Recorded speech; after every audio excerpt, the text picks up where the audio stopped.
Hey everyone, welcome back to a new r/malicious compliance video. I hope you enjoy it. The first story is called Very Flexible and Reasonable. In 2017 I signed a contract for my webshop with our national mail carrier to deliver my parcels. The more parcels, the better rates you get. In my league they had a 1, 2 or 5,000 parcel target contract. I went with the 2K one. At the end of year 1 there would be an evaluation and they said they would be very flexible and reasonable because their priority is to help grow my business. I actually had that in writing. For any parcel I'd send through them beyond the 2K target, I'd get a 50% refund of the difference between the 2K and 5K rate. On the other hand, for each parcel I was short at the end of the year of the 2K target, they would charge me double the difference between the 2K and the 5K rate, on top of a flat rate penalty fee. The end of year 1 of my contract is 2 weeks away and I'm sitting at 1,850 parcels. Thinking that 92.5% of my targets is pretty good for year 1, I gave them a call to talk about the extra charges and the penalty. And to see if I could get the 5K rate for the next year, as I was seeing and expecting strong growth. In the end, it was their priority to help grow my business and they are very flexible and reasonable. No sir.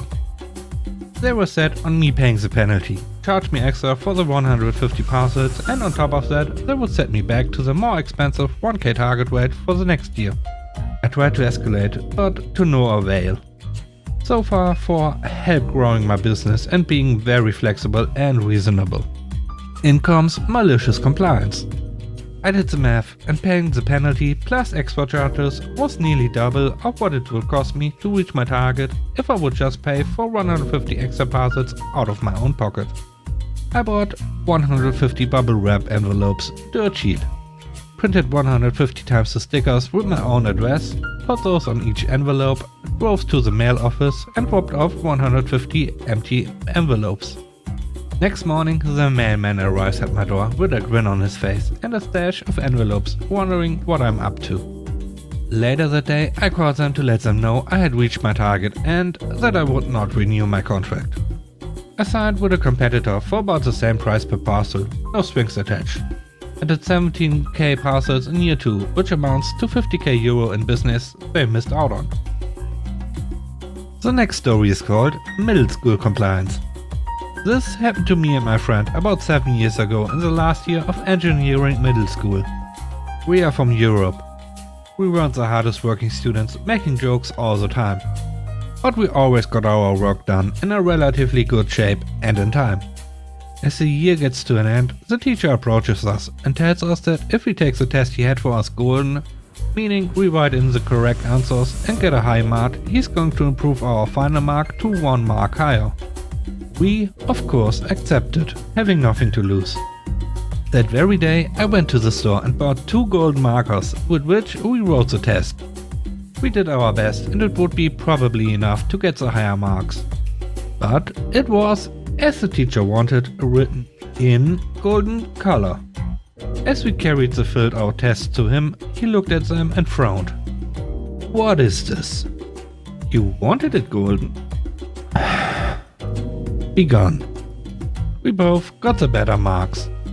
We always have a good laugh about this and the teacher accepted his defeat valiantly and went on as usual with no hard feelings or anything. Thanks for watching so far. Please hit the like button. It really helps the channel to grow. Also let me know what you think about the video in the comment section below. And now on to the next story.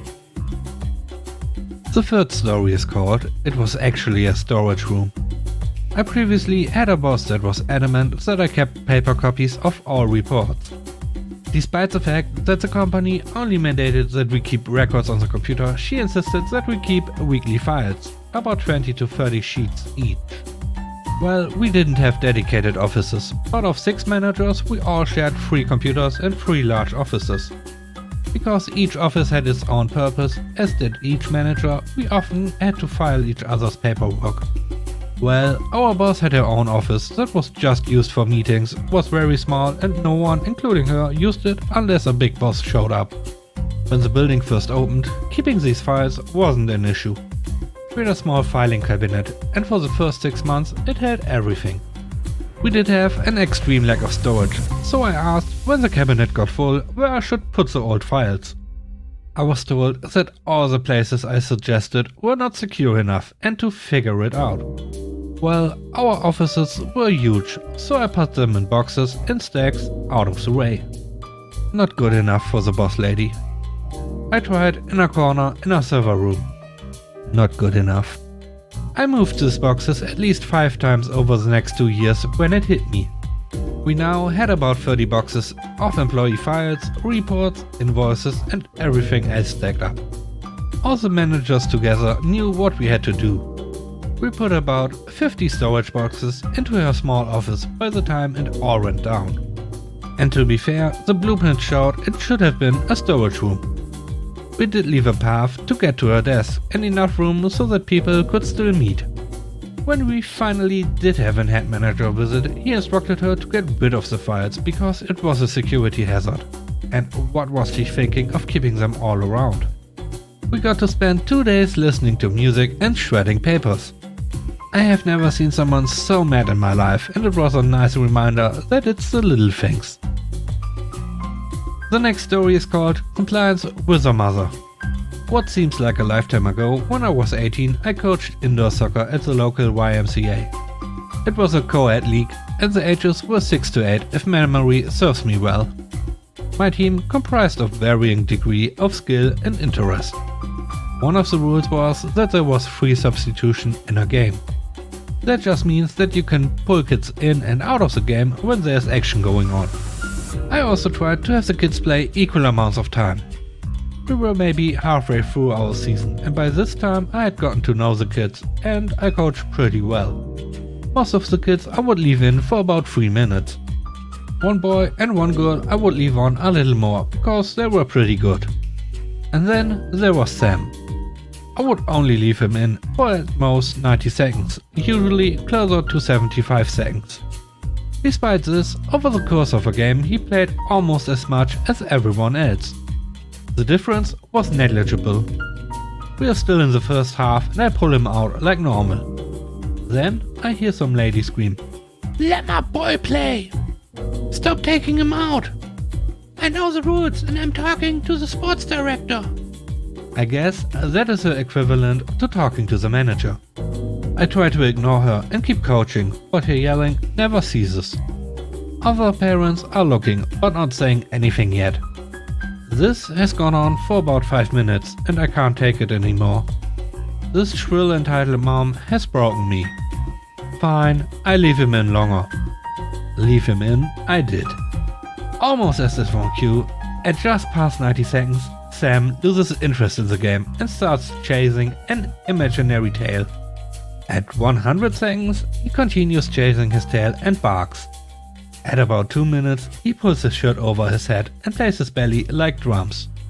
Then I hear, "Take him out! Take him out!" I looked down the line and made eye contact with her and smiled. And I took him out. It was a short but sweet encounter. The kid just had the attention span of a goldfish. The last story is called As Fast as Possible. I work at a cash register at a grocery store in Germany. One day I'm working on an afternoon shift. Everything is normal. While scanning a customer's items, I encounter a problem. The price tag doesn't work. So I apologize and rush into the store to look for the item's price. I come back, sit down and finish scanning the items. The customer is an older lady and has some trouble finding her wallet. As she counts her cents, I hear loud sighs coming from her customer. But I choose to ignore her for now. The current customer pays and leaves. The next customer approaches me and whispers to me that the person after him has been complaining about me while I was checking the item's price. While scanning the items, the volume of the size slowly increases and she starts to say that this takes way too long. I wish the customer a good evening and it's the annoying customer's turn. Good afternoon. Hello. Can't you be quicker? I don't have all day. I always try to work as fast as possible. I don't give a flip. Just do it as fast as possible. Some of us are more important than others and have places to be, kid. The thing in Germany is that you have to pack your items by yourself. The cashier doesn't do it for you. Thus, oftentimes resulting in the end of the conveyor belt being stacked with items still being packed by the customer, while the next ones are already paying. I think to myself, as fast as possible? Sure thing. I start grabbing her items and push them over the scanner at the speed of sound. Nothing is safe, not the twist nor the axe. At the end of the belt is a small metal wall and I smile with joy as I hear the axe break due to them slamming into said wall. What do you think you are doing? You broke the axe! Be more careful.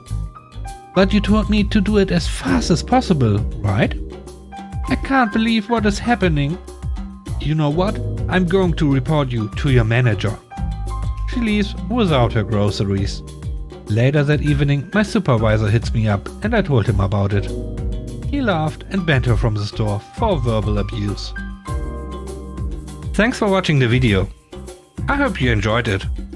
If you did, please leave a like, comment and subscribe for more content. Have a great day and stay safe.